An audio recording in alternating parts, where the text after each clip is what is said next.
This is the front engine bed. The big exhaust casting there for the front engine, and the steam pipes. You can see this left connection over here is a swivel joint. When we're taking the locomotive as far as we're taking it, we have to figure out how in the world we're going to lubricate all these parts. When the locomotive's operating, it has valve oil lubrication injected into all those fittings on the ball joint. We don't have any practical way to do that. So the easiest thing for us to do is just to take those big steam pipes off. A big job, each one of them is well over 1,500 pounds. When you see a picture of a big boy, you see them and they look rather small. Well, as you'll see as we go along, we put those up on the tender. Valves and pistons being removed, and there they are outside, ready to go inside the tender. And that's the only known or the only existing UP 412 2-3-cylinder. Just happens to be my favorite locomotive.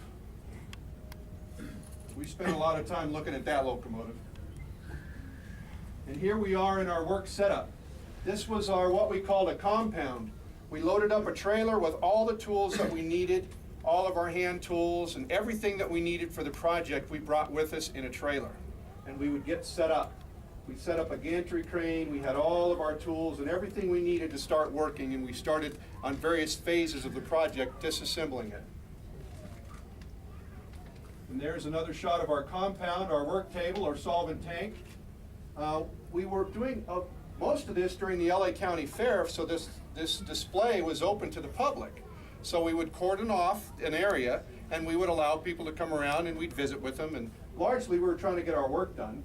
But it was really a pleasure to have people come down to the fair. I mean, they had been to the fair for many, many years, and many of them were just astounded that the locomotive was going to operate again.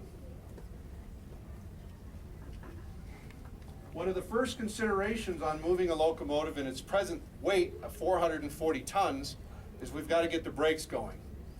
Now, we're not going to be fully functional. We could do that, but that represents a large time commitment, a tremendous amount of effort with all the intricate piping and everything that goes to the control valve, the air brake pedestal in the cab, and so forth. So the easiest, simplest thing to do is to access the front engine. There's two brake cylinders, 12 by 16, big giant brake cylinders. And they exert tons of force on the brake rigging. Brake rigging, like everything else on the steam locomotive, it's encapsulated in 52 years of dust. When the locomotive was in service, waste lubrication on a steam locomotive goes everywhere. If you've ever seen one of our steam locomotives or any steam locomotive travel, when it stops, it drips oil everywhere, off of everything.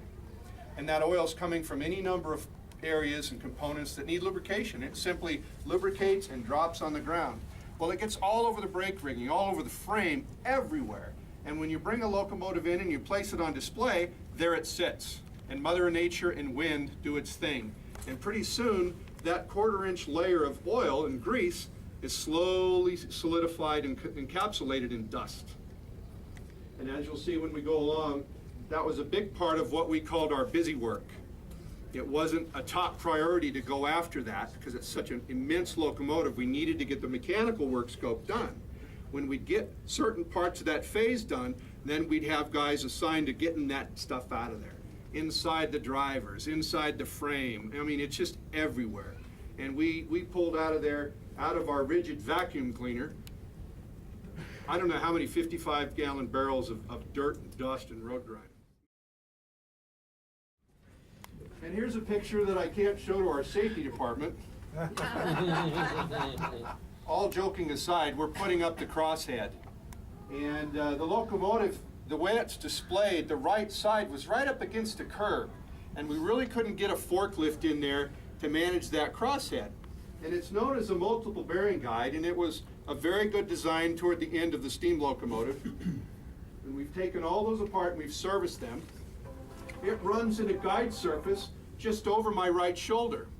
So we've got that on a little wheeled cart on a jack, and we're going to raise that up and then slide it over, and I'll stabilize it, and I'm riding the cart, and we'll slide it right into that crosshead. It was a very, very successful effort. But that was part of the reassembly process.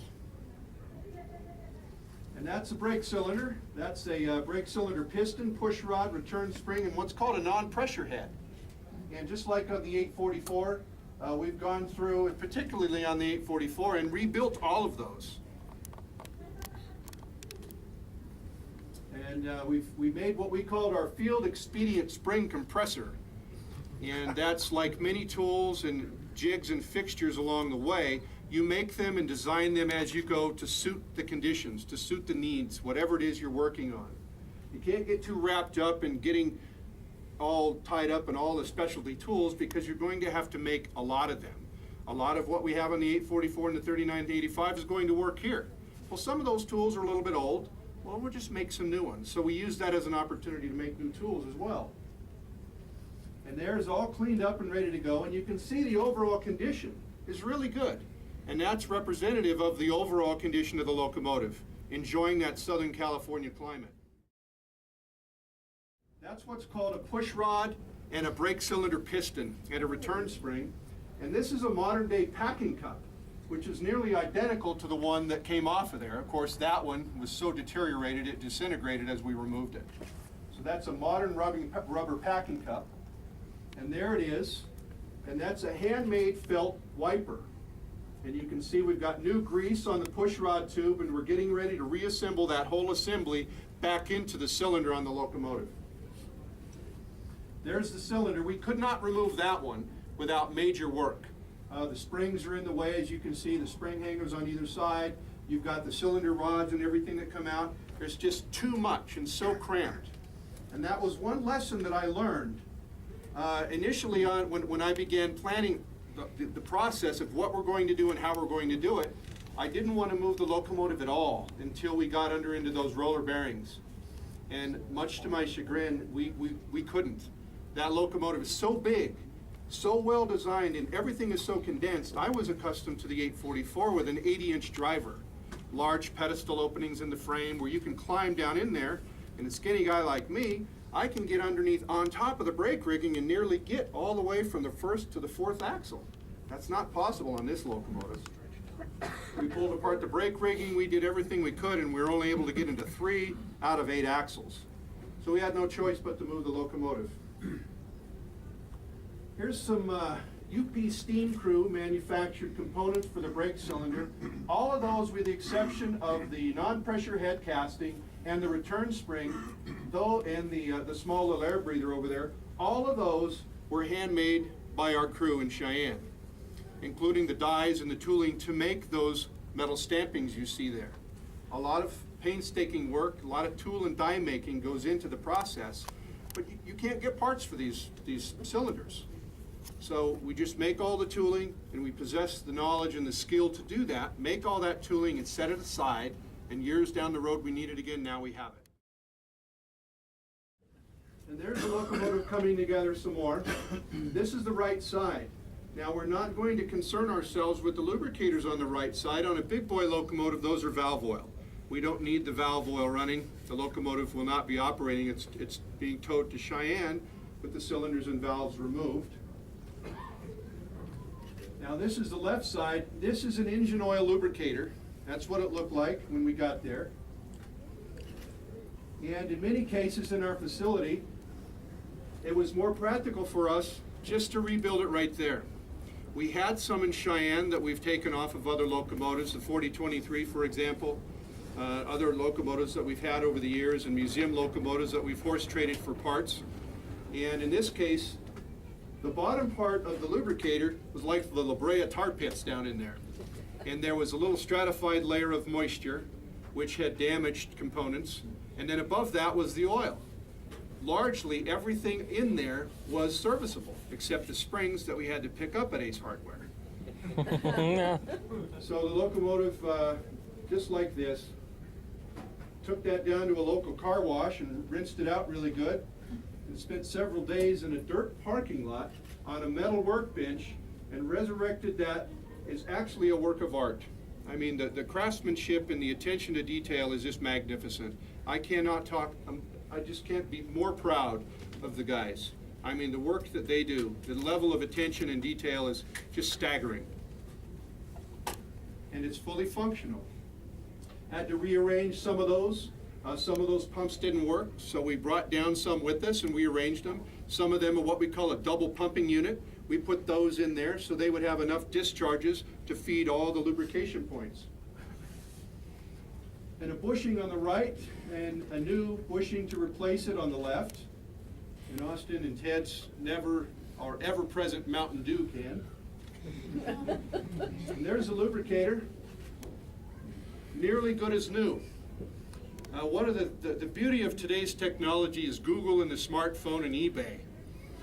Austin found the seals to that on eBay. So you simply put in the seal number and the manufacturer name and you Google it, and maybe it comes up no results found. Well, maybe it does. Well, here's a seal here and a seal there. Well, we ship them to the hotel. Now we've got new seals. The seals that were in there were usable. They would have got us home. But we've got it apart. Let's just put new seals in it. So now when we get to Cheyenne, just take that lubricator off, put it on a shelf, it's ready to go. All brand new hydraulic hoses for the discharges, and a new chain, a brand new 60 heavy roller chain. And now the left side's ready to go. Now this is a hydraulic pump that was used to force oil under hydraulic pressure through all the pressure feeds on the locomotive. And that's part of bringing the locomotive back to life. Unless water or air get into those sealed lines, it's basically going to be in suspended animation, if you will. You know, the oil is in there. Yeah, it's going to get rancid, it may separate, but largely it's there. It's got a check valve on both ends. It's got a check valve at the pump, and it's got a check valve near the point of distribution. So that oil in there really can't go anywhere. So all we have to do is identify where the feed goes, and then find that location, and sometimes it's buried under that massive engine I was telling you about, and we would hook it up to that pump and start dumping oil in there and start watching for the puddle of oil. Oh, there it is. And we'd find it, make sure it was all ready to go. In some cases, you have to research and get down to other components, and it was, what do you figure, 2 weeks?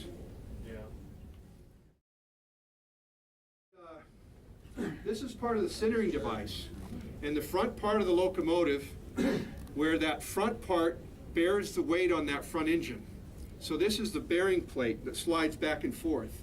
So the locomotive's sitting in a straight position, and we can clean on either side of that central bearing plate.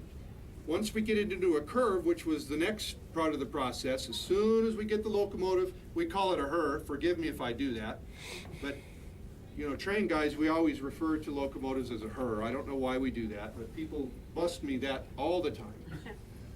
So now you can see the oil coming out of that feed. Now here's that curve I was telling you about. This is actually a 12-degree curve, and we have not been able to service that yet because we've only been able to curve the locomotive to the right. Well, once we get across the parking lot, now we can curve the locomotive to the left. We get the locomotive curved around to the left. Now we can get in there and service that bearing plate. And that rust always looks far worse than it is.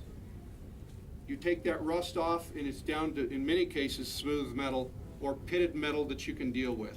The actual bearing surface itself is in very good shape because once again, it's living in between two pieces of steel that had force feed oil being pressure fed to it the last time it operated. Those copper lines you see were lines that we weren't able to rehabilitate, and they had to be replaced. And they're just temporarily put in there just to get us home. Part of the roller bearings on the tender, like many things on a steam locomotive, very rugged, very heavy duty.